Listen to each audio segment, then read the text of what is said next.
ner malakanyam biya kamal ka Nuer TV te kon kam kon ling gwasame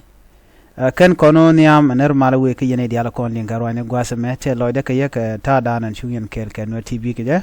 ani bana were roja dan de kon ten gwasame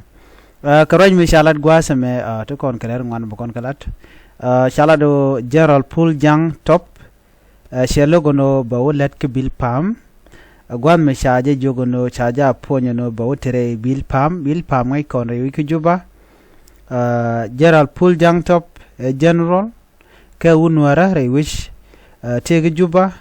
cha jogono jendara wolet ke bilpam yen gwadanda woleten mu kon mle nonga jetama shala do jen shaje logono bawolet ke bilpam jenna mo trap gorgon domi ba yen kaja ko ram let ke bilpam te mi ci tok ci tok ci chu gagre je mo ci be barar ta jo mo ci je kwen namani gor jen o de yen ngach nona kan kono niam ka leren ko kien te gor no dong de lat be lar motot ka kwi ude shal ka me PG Machar panan musician te ga din pa kamrar liaka bulmel kene kirma yadit gor jene de reaction de nong dit men kule larik jene ke PG Machar ne du wande kan we PG Machar lokeje nyer keje bano si o nyer keje PG Machar e unwara ke dol nwara badjen chakai guardian by any mean chakai guardian and me personal and point chaja wo chaja block no one ko ti la da shi ka te wo ka o de nware de ka wo kel te gane ko kien te shet ke ja bonnet te shet block already ko an ramet lo ko nware nyira nware ko nware ko ge betray la da ka jor no you know ko ko nware no chen chunga ja kel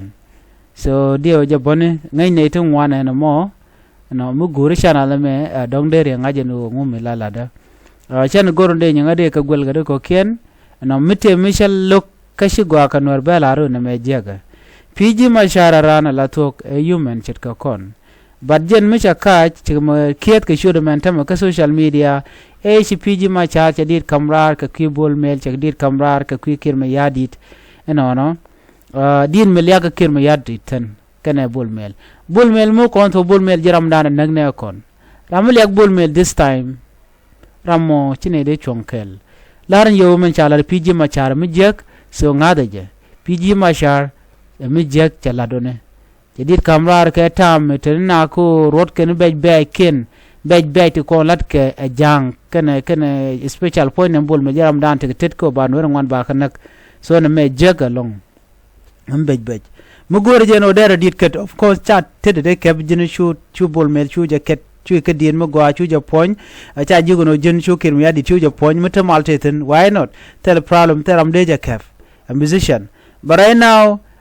nigga di de nyam che ben ga di de rawde ci konde kon la jan la di de na mo be din na mo nyok lo woni jan ci woni jan ka goy woni jan ka mu we jek otherwise gwa ban o dere ket bat ke time no tam tu kontena e tam bej manakana ne konten a chan go no yo lon ko ngaje no ala aim do gwa me gor yone chelo ni jeno te di da kamrar ke kwi bol mel ke serp ke me yadit ma jen gor na yo so ko kuje mo ci yo che jago be di de mo be kamrar no de jogo no mel PG Machar mi jek chere ka media nan ko ken ko nen kut kan warni shang to talk media and check blog and everyone mit media mu kun ware shan let ka nyog mitera mi ci do mi jek che post ka queen ware me Nuer ba yig blog by any mean chagwa jega tan gorno be em dan commissionan ba ban Nuer kon ban ka lokel bu kon yik chon kel so na me kel mu kon man gwase me ne ka gwase da ne cha Nuer ya to ga nak na sir ka wulang ka lungo shuk cha ga to ga nak ka fan gak che ga right now kur jatin te ga fan ga ngai kon lat ko rodien ala ne de kon tila siasin ten kon tere yiki juba tel ramashim comment ke che dor man gor alo kuma na shalat kuma kirma yadit ko je condemn ke jogo ken go sure innocent people innocent civilian need tel ngu god ka man ka dong sure ga target tera machine red kaka you know teleran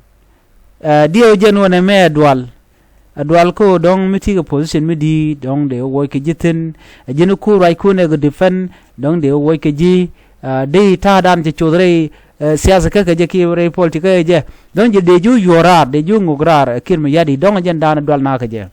So which mean that a position is more important than your people, but they're wrong no more. Chang ne kirma yadi bo cha de maga ka jimi ju je kir na mo cha gwa ne ti ke ju ni kan chu ka lat ka me jak. I don't think no da look anyok man bi angaj bone mu kut yente kel ka jano ku chi je ju no le de mo me jak ri yen kel ma jen che bi nge jo be ul ngaje no ra me ru chang tem tong jen ka che bi der so dong di ro well so ngade je wajin miti kel karami mo ra me jak no me le ti ru yen lut gor je no bi jo no me jak so be ji kula ngaje no jin la lude ni je no de ra ndiri lo shu me le je lo dwali no kuten ni na kot no mo si chonga no mo so gor je no de yen misik me de yen lat otherwise bi adotin ne konti la siasi enten chunkel ka jang kitin ko ga don ware so jo me der wo kayya ko terami chirwaj malat ke kin ware kon naka kayen politician dial en politician to gere yu juba kane de tor long dong la raja ko jet lo den. I know somebody me led along Miran Malka Malamal la kum South Sudan la mala jugo no melede mo mejek denter manyang so le lan medir long ka jano kwer ka organization edit ka civil civil active ke do ko la no jen ken analystin konte la roineten kon lat kurdien la ken radian gwechen ken alo activism so mi gare de gwech mi jek bu ken condemn ma changan welen mi jek be la ron wer ma shala da mi jek. Okay, so cha dole la ka jum le diena mo mejek gore je long mena kon bano de kon mi chirna mo de kon lat jin ci de dwal ne kun na ke bilaro ti kot how jin warore de chaje chak ci mun lo gwara diena ba wonga ka me ye jore mena no ci jin be mena jore mo baji chol ni nwer ba so kon ji shirgene de kon la we jigmi ci jog dong te kel ga jor baro gujen o jen ci nwer no ashanga no de jilar ma le jek te all those things. Okay, these people are Latino that behave that way ci chong gorje ran jin bi jin yiga